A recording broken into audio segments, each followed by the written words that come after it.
उद्ध्वस्त व्हायचे मला, तेव्हा त्या किती उद्ध्वस्त झाल्या मला माहीत नाही, पण काल त्या पूर्णपणे उद्ध्वस्त झाल्या, उघड्यावर आल्या. तिचं दुःख आम्ही समजू शकतो.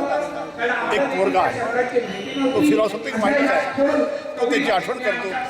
नामदेवाचे पाहुणचार आम्ही घेतले, सर्वांना दिले. तो खऱ्या अर्थाने आदरा तिथ्यात एक उमदा दिलदार म्हणून आणि बुद्धीचा तितका मोठा, तितका हृदयाचा मोठा, तितका योद्धा, तितकाच झाला करुण. कारुण्य आणि वीर्य या दोन्हीचा समन्वय नामदेवमध्ये होता. मी नामदेवला सर्वांच्या वतीने, मी जी चालवतो विदर्भाची चळवळ, नागपूर राजधानी व्हावं, विदर्भाचं राज्य व्हावं, त्या चळवळीतर्फे आणि देशगौरव नेताजी सुभाषचंद्र बोस यांच्या फॉरवर्ड ब्लॉक पक्षातर्फे त्याला मी शेवटचा जय हिंद करतो, जय विदर्भ करतो. नामदेव जिंदाबाद. हा सामान्याचा हुंकार होता. आज हुंकार आटोपला, शमला, शांत झाला. साहित्यिक म्हणून नामदेव ढसाळची वेगळी आगळी ओळख आहे. सामाजिक कार्यकर्ता, विद्रोही, बंडखोर म्हणून त्याची आगळी वेगळी दालं नाही. बहुतेक चळवळीशी त्याचा संबंध आला. दलित पॅन्थरचा तो संस्थापक नेता, अध्यक्ष. गरीबाच्या झोपडीतले पोरं त्यांनी बाहेर काढले, तरुण लोक बाहेर काढले आणि एक सामान्याचा हुंकार त्यांनी जगभर मांडला. नामदेव ढसाळ आमचा सगळा सोबती, आमचा जावई. त्यांच्या पत्नी मल्लिका अमर शेख ही आमची कन्या. नामदेव शाहीर अमर शेख, शाहीर अण्णाभाऊ साठे यांच्या तालमीत वाढला, सहवासात वाढला. आणि आमचे ज्येष्ठ मित्र, विधानसभेतले आमचे सोबती, मराठी साहित्याचे सम्राट, साहित्य सम्राट आचार्य प्रल्हाद केशव अत्रे यांचंही सानिध्य त्याला मिळालं.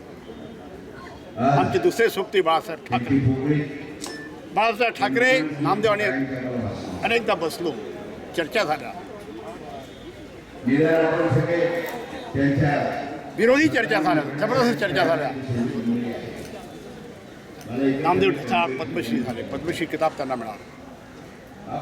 पद्मश्री किताबाकरता तो मी आणि त्याच साहित्यातला एक प्रथित लेखक केशव मेश्राम यांच्यासोबत होता. राष्ट्रपती भवनात त्याला शपथ दिली. त्यावेळेस मी राष्ट्रपतीला स्वतः जाऊन कानात सांगितलं की असे अनेक किताब नामदेव गोवळले जाऊ शकतात. या किताबाने, या किताबाचा मान वाढला नामदेवचा नाव. नामदेव एक आधारवर होता, आधारवर कोसळला. सामान्य दुःख मांडणारा आणि मराठी साहित्यात एक आगळी वेळी एक मांडणी करून ओळख निर्माण करणारा. मराठी साहित्य हे मोठं साहित्य आहे. संस्कृत मराठीची माता आहे. ज्ञानेश्वर, नामदेव, तुकाराम, रामदास स्वामी, परवा तुकडोजी महाराज आणि विदर्भातले गुलाब महाराज, जन्मजात आंध्रप्रदेश महान साहित्यिक, त्याच्या पुढे हा गेला. शोषिताला शब्द दिले, पीडितांना, दलितांना शब्द दिले. अनेक शब्द यांनी जन्माला घातले. हा मुळातला विद्रोही. त्याचा विद्रोह घरापासून सुरू झाला. त्यांनी आपल्या नावापुढे वडिलाचं नाव नाही दिलं. ते पुस्तक त्यांनी पहिलं प्रकाशित लिहिलं, नामदेव साळूबाई ढसाळ. त्याला विचारतो आईचं नाव का दिलं, वडिलाचं का दिलं. त्यांनी सांगितलं जन्मनाळ माझी आईच मला दिसली, तिचं नाव दिलं. तशी मातृसत्ता कुटुंब आपल्या देशात होती. कौंतेय म्हणून पांडवाला आपण मातृसत्ता कुटुंबाची पद्धत चालवणारा सामान्याचा हुंकार. आणि ज्या आमच्या कन्या मलिकाने एक पुस्तक लिहिलं त्यावेळेस वैतागून घेऊन आला संसाराला. उद्ध्वस्त व्हायचे मला. खऱ्या अर्थाने आमची कन्या मल्लिका काल उद्ध्वस्त झालेली आहे. तिचा आधारवड कोसळलेला आहे, ठासळलेला आहे. एक सामान्याचा बुरुज ठासळलेला आहे. मी आपल्या सर्वांच्या वतीने विदर्भाची जी चळवळ आहे, विदर्भाचं राज्य व्हावं, नागपूर राजधानी व्हावी, या चळवळीतर्फे देशगौरव नेताजी सुभाषचंद्र बोस यांचा फॉरवर्ड ब्लॉक, त्याचा मी पाईक आहे, त्याच्यातर्फे मी आपली विनम्र श्रद्धांजली देतो. नामदेव जिंदाबाद.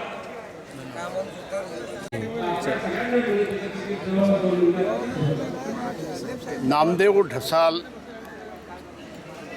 नाम का इनकलाब कल खामोश हुआ. नामदेव ढसाल बुनियादी तौर पे एक विद्रोह था. कल विद्रोह एक शांत हुआ. शोषित पीड़ित सर्वहाराओं का वो हुंकार था, एक आवाज़ था, वो आवाज़ कल शांत हुआ. नामदेव ढसाल एक अपनी एक मिसाल. शोषित पीड़ित सर्वहाराओं के आंदोलन में हमेशा अग्रणी रहा. गरीबों के लिए झुग्गी में पला, झुग्गी झोपड़ी में पला वही बड़ा, जिसने अपने नाम के पीछे लिखा था नामदेव सुखभाई ढसाल, अपने माँ का नाम. नामदेव एक अपनी एक अलग मिसाल है. बेसिकली नामदेव ढसाल एक मार्क्सवादी विचारों का था.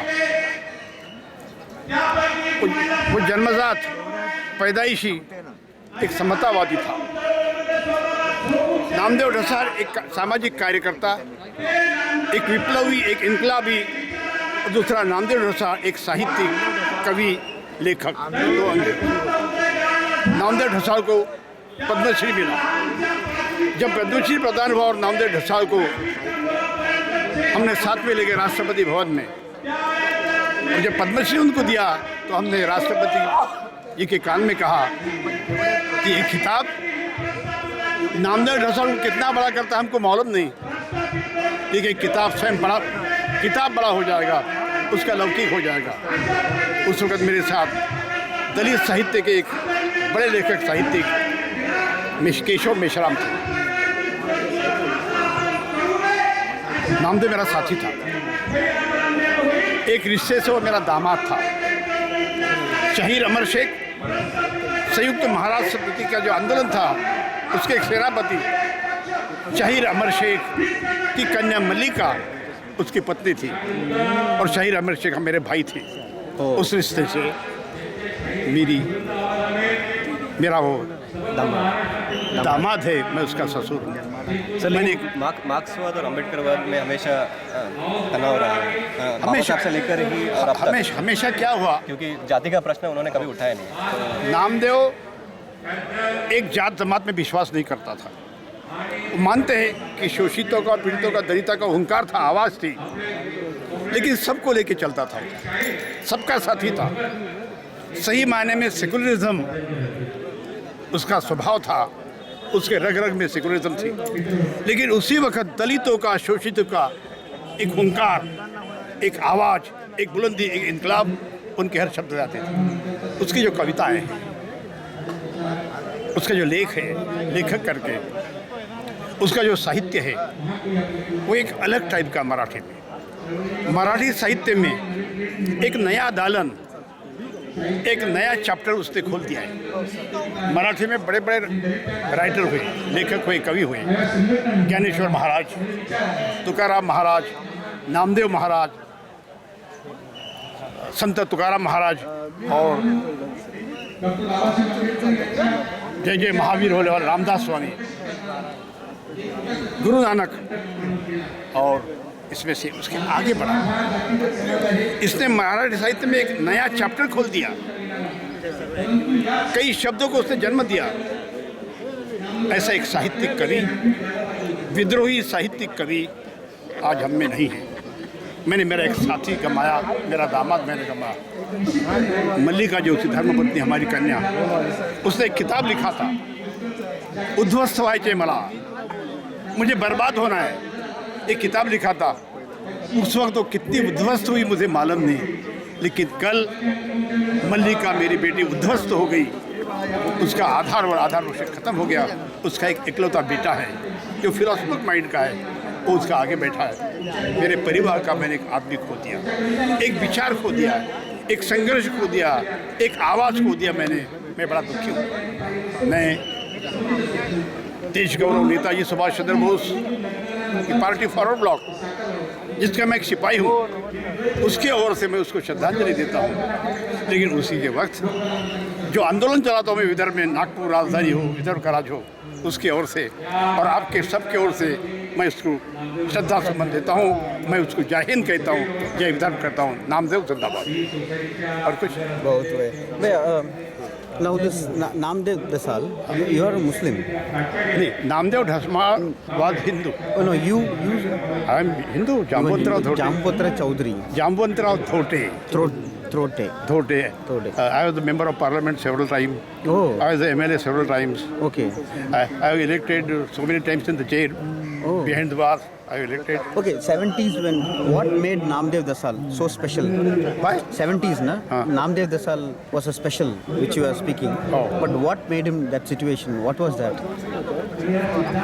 वो ऐसी हालत थी कि जिस वक्त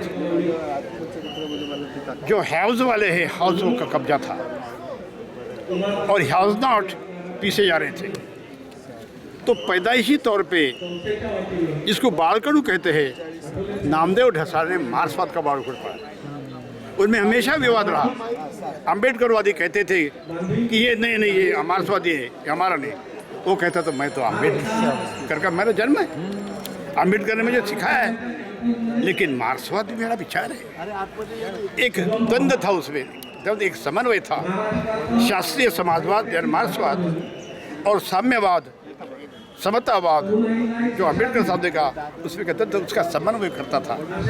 एक बात बता दो, आपने बार बार पूछा, नामदेव ढसाल के बाद पैसा नहीं थे, सही है, लेकिन नामदेव ढसाल जब बीमारी में मर गए, सब लोगों ने उसको मदद की, कास्ट क्रीड वगैरह छोड़कर। कांग्रेसियों ने मदद की, राष्ट्रवादी लोगों ने मदद की, बीजेपी के लोगों ने मदद की, आरएसएस के लोगों ने मदद की, कई लोगों ने उसको मदद की। और परसों यहाँ राष्ट्रवादी का एक्टिंग प्रेसिडेंट है, अवार्ड भास्कर अवार्ड में आखिर उसको काफ़ी मदद की। यानी पैसे की कमी नहीं पड़ी बीमारी में, लेकिन बहुत जिया, बीमारी के साथ खूब संघर्ष किया, बीमारी की चुनौती की, उससे लड़ा, आखिर पे उसने दम तोड़ दिया। महाकाल जीत गया, वो हार गया। आखिर पे हारना तो है, मौत तो सभी को है। आप हम भी वहीं जाएंगे, कोई यहाँ नहीं रहेंगे। आपकी ओर से मैं उसको श्रद्धा देता हूँ। जय हिंद। Thank you.